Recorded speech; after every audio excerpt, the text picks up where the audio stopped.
Hey guys, I'm Justin Boggs, the co-founder and chief revenue officer of Marketplace Valet. We have been an Amazon seller since 2006 with over 400,000 reviews as a seller. I'm here to help you learn about Amazon, solve problems, and answer common questions. Today's video is about Amazon inventory management taking control and initiating action. Let's dive in. So, managing inventory on Amazon is one of the trickiest things to get right, especially when you're facing high demand and can't keep up. It's a good problem to have in a way. You've got demand, but if you can't meet it, that can seriously hurt your business. That's why it's important to start taking control of this as early as possible. Right now, the goal isn't just about keeping things running on the platform, but stepping back and thinking about what kind of action we can initiate to get ahead of this. When you start running into inventory issues, your role as an Amazon brand manager kind of shifts.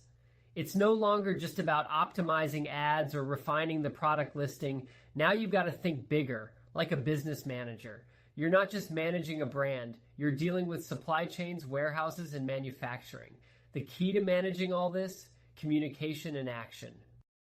The best way to get ahead is by opening up that conversation. Reach out to the team handling inventory. See if we can get a sit down. Go through all the issues we're facing and talk about what needs to happen to solve them. It might be a long-term fix, but showing the team that you're on top of this is a value add. By being proactive, you're showing them that you're invested in solving their number one issue, inventory, and that's what makes you invaluable to the business. While dealing with these challenges, it's also essential to look outside Amazon. For example, use LinkedIn, put up a post, mention what issues the brand is facing with inventory, and you'll be surprised how many industry experts and even manufacturers can offer ideas or solutions. Sometimes crowdsourcing these answers can bring up things you hadn't considered. It's also worth becoming a bit of an expert in the brand's industry. For instance, take the time to research their manufacturing or distribution sector, call around and talk to people who work in those spaces. When you're showing that level of dedication, the brand sees you as more than just someone managing their Amazon ads. They see you as someone who's genuinely trying to solve their business problems. This is especially true when investors or venture capitalists get involved. Their first question will always be, if you're making money, why can't you keep up with demand? And the last thing you want is for them to start questioning why you're still in charge of the Amazon side of things. That's why solving these inventory issues is so crucial. Not only does it keep the business running, but it also keeps you in the game. On top of that, you've got to consider the long-term solutions.